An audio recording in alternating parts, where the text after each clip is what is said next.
Hey guys, welcome back to Nat One Videos. Today we are going to be building some modular runes for tabletop games such as D&D or Warhammer. Just to be very clear from the start of this video, this particular build is not one of my own creations. It is from a fellow crafter called John Hosenfeld, who's a friend of mine, and he has very kindly let me share this build with you. He would just love it that other people would get an opportunity to build this. And I'm very excited about that because I love the build and I just think it would be perfect for new crafters. I've been asked quite a few times where would be a good place to start for me with crafting, what can I make? You know, this is a perfect piece of something for the tabletop to create as a beginner, I think, because it's modular, you get more than one pieces out of it, and yeah, let's just take a look. And before we start, we're going to have a little chat to John and he can show you how it's supposed to look because his is really, really cool. All right, let's chat to John. Just wanted to say that I really wanted to include this little interview that you're about to see with John because he deserves credit for his work. But if you're here specifically just to get cracking and you want to get straight to the build, you can jump to this timestamp right here. But if you've got the time, stick around for John's interview. It's about 10 minutes long, but it's pretty cool. So yeah, here we go. Hey John, how are you? Good, good. Let me, 1 minute, please. I'm going to flip this around. Yep, do whatever you got to do. There we Awesome. go. Brilliant. I got it set up. I was doing a little bit of crafting, so let me set this here. Good man. Okay, so I'm just going to jump straight in here, John, and maybe just ask you a few questions. So like I said to you in the message, I'd love to build this piece this week on my YouTube channel, if you don't mind. Yeah, that's fine. But I think that everyone should see your versions of it before, and so that they know very clearly that I'm showing off what you do and basically taking your techniques to have a go myself, because I mean, you don't have a YouTube channel or whatever, but I think that people would really appreciate this build, man. I think it looks great. Oh, thank you. Yeah, I don't mind. Like I said, that's why I share a lot of that stuff is I share it so that way people can emulate what I do too. You know, it's kind of a all in all kind of thing. You know, everyone kind of does their own thing. Yep. So the cool thing about this, though, is the modular aspect of your terrain. Is there any chance you can take it apart here a little bit and show us how Yeah. you can piece it together? And what I mean, this is a square version. I'm going to try and build the circular one, so it'd be cool to look at both of them if you don't mind. Yeah, absolutely. That's fine. Bring this around. Basically, now this piece here, I'm going to do this one first. This is kind of the same thing. It's just a little bit different. But anyhow, what it is you have your magnets are down in here, down on the bottom. Okay. Let's see here. Let me try to set this up. Kind of doing two things. There we go. That way you can see it's dark. I'm kind of on the shadow side. But so there's a magnet in here. Yep. So this piece comes apart. I actually put that piece in separate because it kind of looked like it wasn't structurally sound. And there's the magnets on that piece. And so this would lay down here. And so it would kind of make a foundation. Yep. Okay. So, I mean, this is a little bit different take on what I'm going to show you, but you can do so many different things with this piece that you don't just necessarily have to do the one version. I guess as long as it's kind of a symmetrical piece, and when you take them apart and put them together, they kind of line up. I think that's really the main aspect of it. Now I'll move this off to the side, and I'll do this. You said you're going to do the round piece. That's right. I'm going to build that one. Yeah. Okay. So do this one first, and then we'll take a look at the round one. Okay. And this here is basically the same exact concept. There ain't no difference. So I number mine too. It just makes it a little bit easier. Magnets. Okay. And then the nails. I don't know if you can see them. But anyhow, so let's break it down. We understand that part of it. So Okay, so just for the people who are watching on my channel who didn't tune into the Crazy Crafter channel on Sunday, the Mm-hmm. way you've got magnets in the bases and then you've put little nails in the tops for the Yep. magnets. And Yep. I mean, The you could just, nails are right here. yeah, If you see that round yeah, piece, you perfect. see that round. Yep. Yep, that's great. But then, And yeah, here's the magnets right here. This is piece number 3, and the magnets go right in line and connect right with it. It's real easy. Just kind of see, now that's secure. That's secure enough that you can play on. You're not going to do that gaming, but you know, you move your pieces around. yep, just set your minis up there and they're going to be fine, no problem. Yeah. Yeah, you can bump it. Now I don't have a real powerful, but I don't think you really need it. But if you want it, I mean, you could do it. But I just kind of got mine to where, you know, they're going to stay because this stuff is so light. It don't take much. You could topple this whole thing over. Yeah. Yeah. But so anyhow, there's that. Now, so just the same thing over and over. But the coolest part of your build is yet to come, I think. When it gets broken down. Yeah, that's kind of the funnest part. So these are now what happens here is let me set this here just a little bit. See what happens now is now you have separate pieces to play with. So I mean you could only use these 2 pieces in your game if you wanted. You could stack these 2 pieces if you wanted, but basically you can go ahead and break your piece down into, we'll do the ring first. So that's going to be the easiest part. The funniest part's just I kind of put this thing together here and there. So I kind of got the rhythm of it. It takes a little bit to get the correct pieces together. Yep.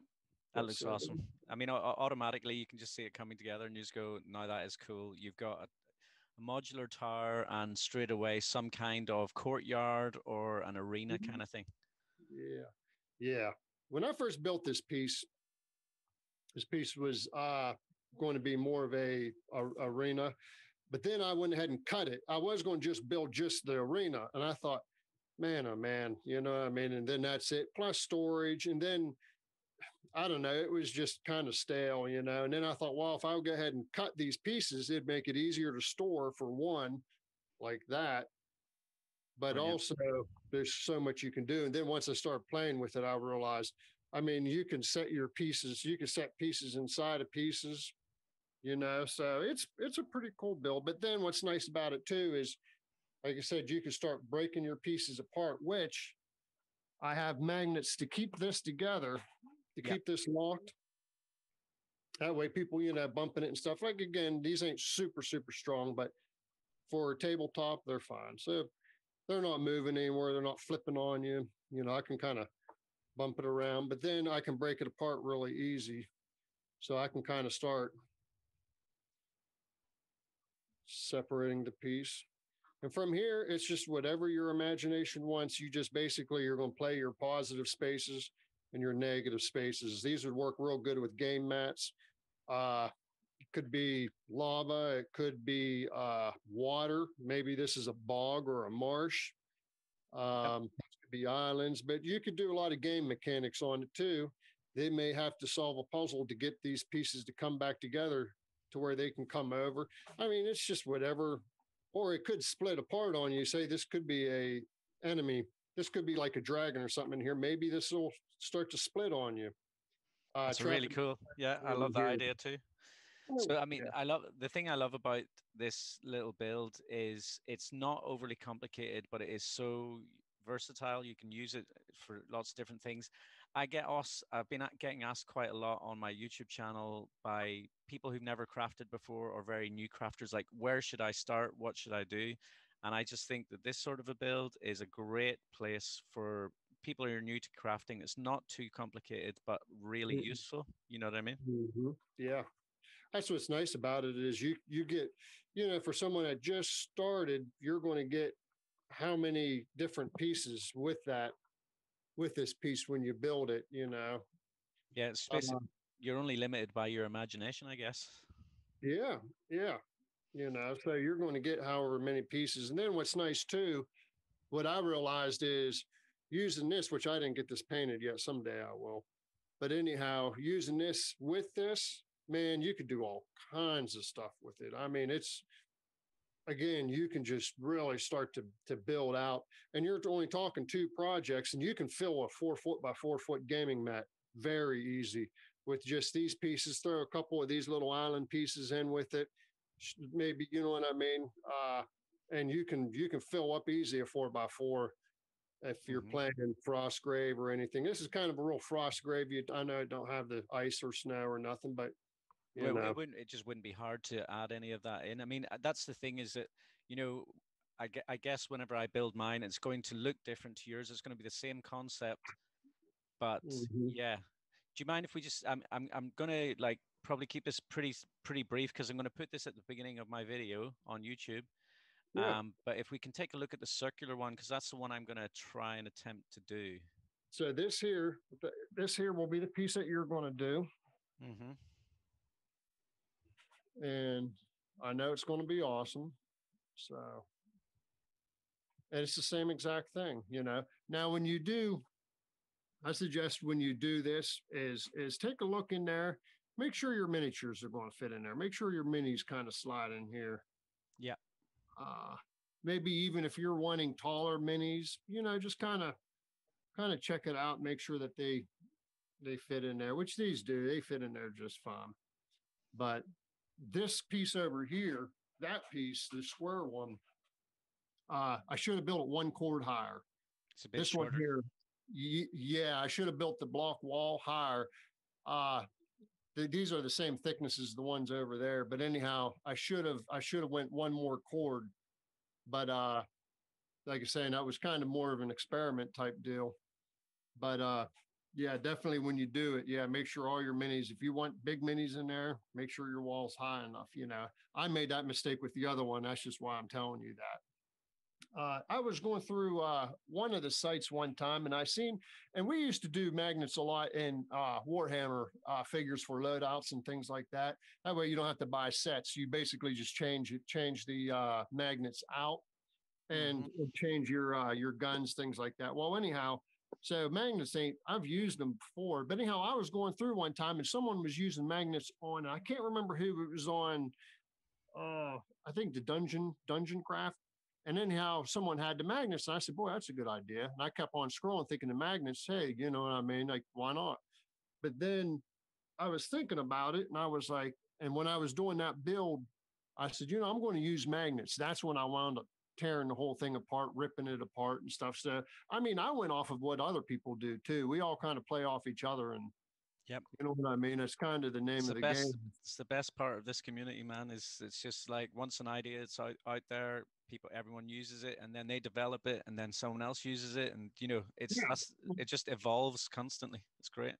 And hopefully you could improve on it, and you know what I mean, and do something. You can say, hey, look at this, and well, I'll just be happy if I get something that looks that good.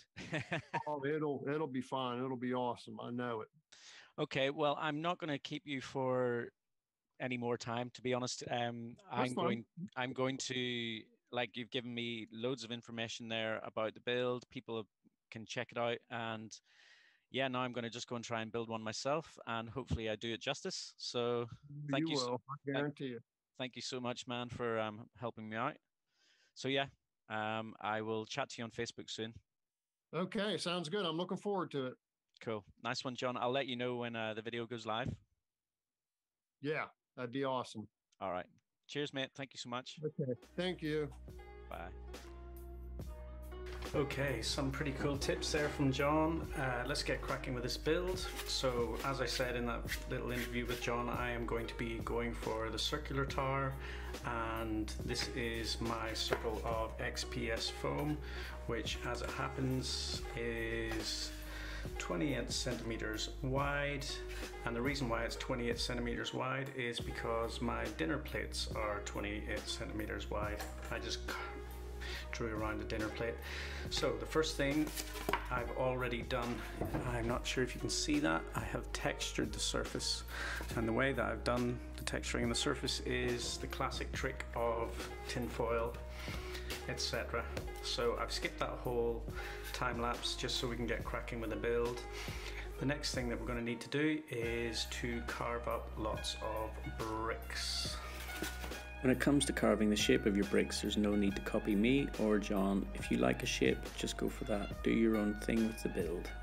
Okay, so John and a lot of crafters out there have a thing called Proxon, which is a hot wire foam cutter, which will give you nice smooth cuts. I'm using my knife and I'm going very quickly to cut these bricks. The reason why I'm not so bothered about that is because all of these little dents and stuff like that there are going to lend themselves to a broken down ruin effect. So whenever it comes to building bricks for ruins, cutting them with a knife and them being rough is not a problem in my opinion.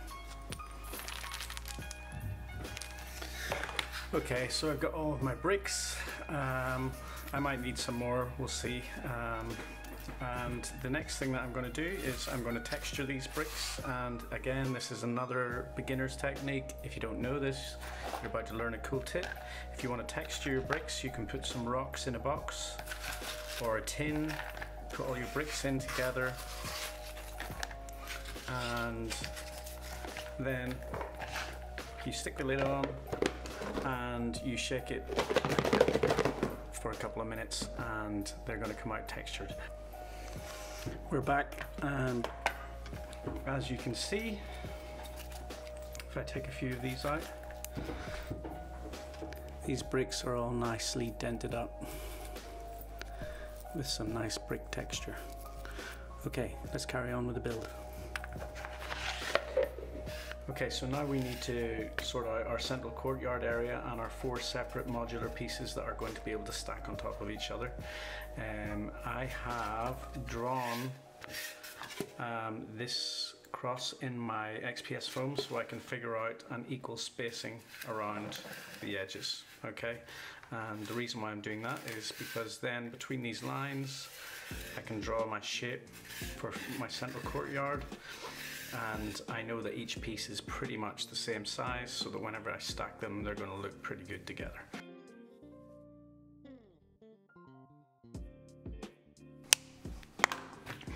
John has a method to make sure that this piece sticks in the middle.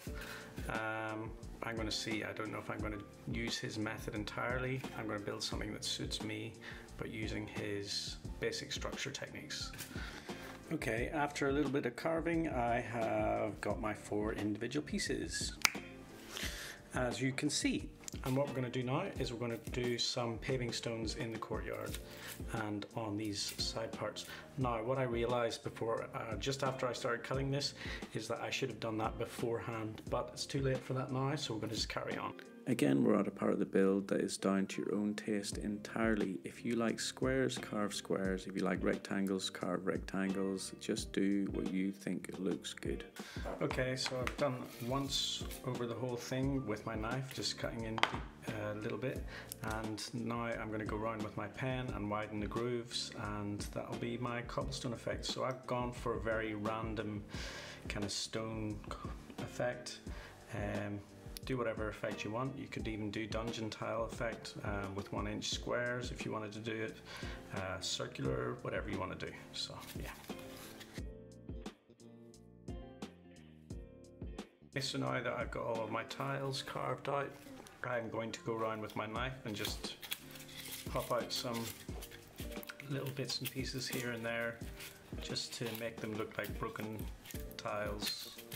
You don't have to do this if you don't want to, but I just like the aesthetic of really broken down looking ruins. Now that I have my 5 individual pieces and it's all carved up, I'm going to take the outside 4 pieces and I'm going to bevel the edges so that they're more rounded like this. Again, these cuts, I don't mind being a bit rough for these, because any bits that are broken off or anything like this is just going to end up looking like old broken hewn rock, which is kind of the aesthetic that I personally like. John, I know he's got a hot wire knife and he does some really cool carving techniques with his hot wire knife, but this is the way I'm going to bevel all my edges. Yeah, so I'm going to come back when those are all done and we'll get to gluing some bricks. And I think I'll start with this one. When it comes to gluing your bricks down, there's many different options. You could use wood glue, you can use PVA glue, but I've chosen to use hot glue here. The reason why I've chosen to use hot glue is because of the speed that it takes to dry. I'm going to be doing my walls 3 bricks high. Each one of these bricks is probably around about roughly 10 centimeters. I'm leaving occasional gaps in the wall so that you could have miniatures that can see through and have line of sight, etc.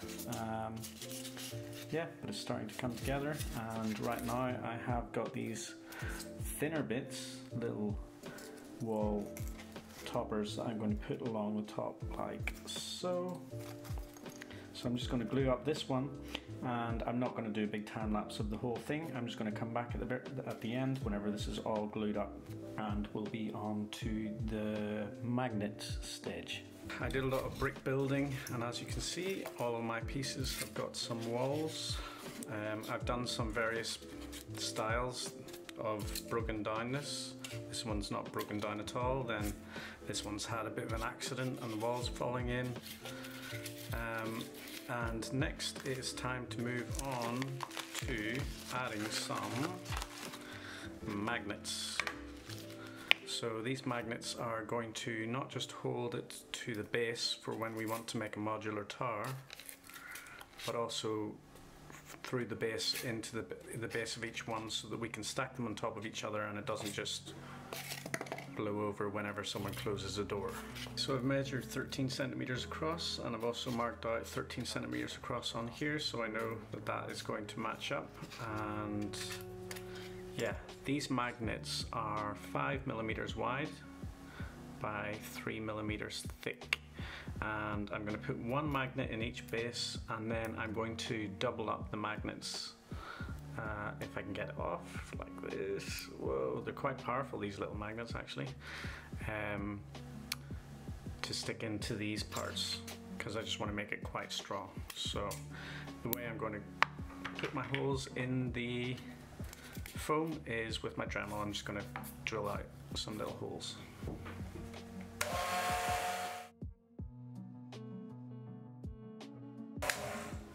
Okay, so I have my holes drilled, and I am going to be putting my magnets in. I'm going to be sticking them in with a bit of hot glue. Those magnets are glued in and nice and secure, so I'm going to take another magnet. I was originally going to put 2 magnets into each one of these top pieces, but on the first one I forgot to do that, so I'm just going to do one on the bottom and stick a magnet on there. Stick a magnet on there, and then so that I know that I'm getting them with the right polarity in here, I am going to mark the ends that I'm going to glue in with this blue marker. So when it comes to actually gluing them in, I know that I've got them the right way around. There we go, all my magnets are now in place. So I put magnets in the side so that it sticks together nice and easily like so, which is really, really cool. And then also whenever I want to put it into make it into a tower, I can stack them all on top of each other like so. And it becomes a tower, and your minis can actually sit in and stand on here as well. And it just looks awesome. It's a lovely design by John. I really, really like it. So yeah, now I just have to paint it. So yeah, usual thing, black Mod Podge, graphite grey, neutral grey, and a bit of grey and white. And then I'll do some flocking. It's not essential to follow my colour palette that I choose to use. Experiment with your colours and see what you can come up with. There we go. I probably overkilled the highlights on this one a little bit. Each one's a bit different. Also, just to say that I'm just using greys and whites in mine. Some people use some browns and different colours to mix in. It all depends on your own personal preference. So, you know, don't take this as the way to do it. It's just the way I've done it for this one. I quite like it. So next we're going to move on to some clump foliage. I'm just going to put some bits of overgrownness, and then we're going to do some flocking just to make it look really old and overgrown. and that will be it. So yeah, clump foliage.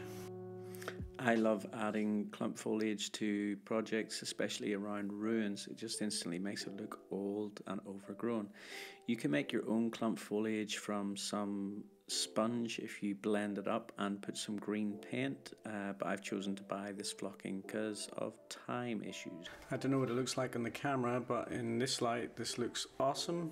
I'm just looking through the screen finder and it looks very green and very light grey. I'm hoping when I get it on the laptop it looks a bit better, but last part of the job is we've got some watered down PVA glue here, and I'm just going to put it in between some of the cracks and all over the place, basically just anywhere where some grass might have taken purchase, and yeah, do a little bit of flocking.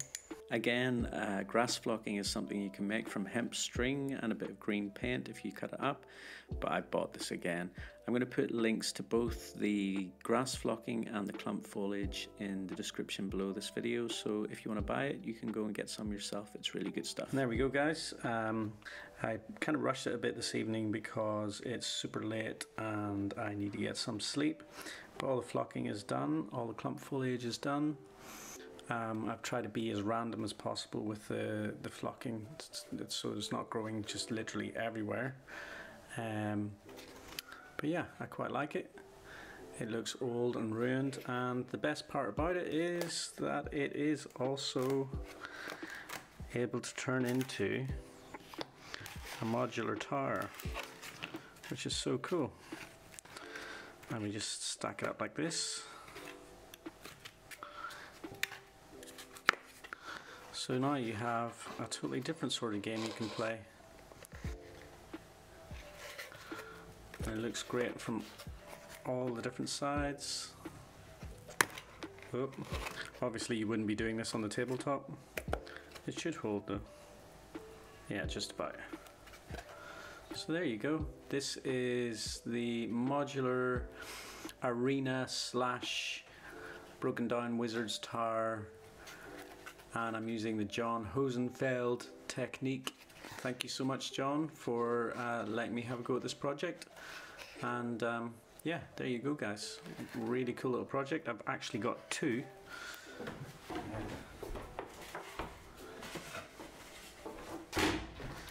So here's one I made earlier. So yeah, I've got this one over here and this one over here, both slightly different. I quite like the one left now, but yeah, this could actually be part of the same tower if you wanted to play it some kind of a way.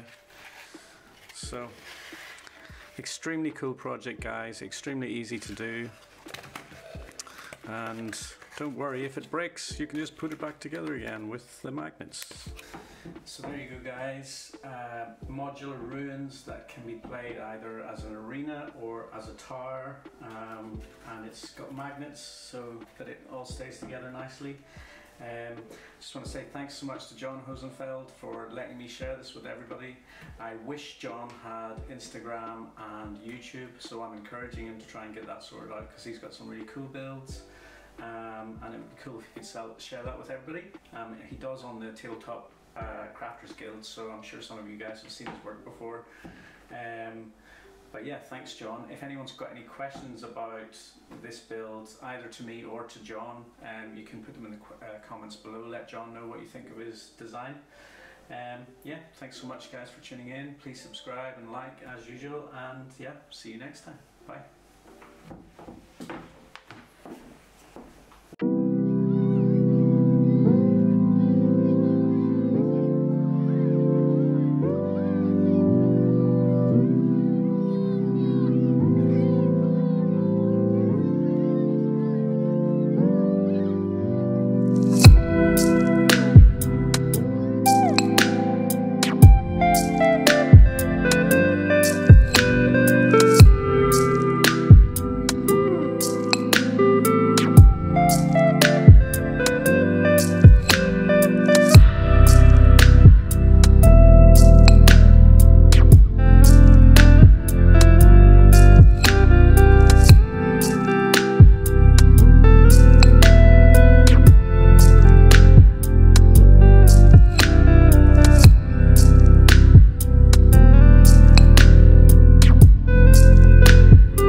editing this video to post today, and as I've been editing, John has sent a message on Facebook to say I started an Instagram account, username Hosencrafter.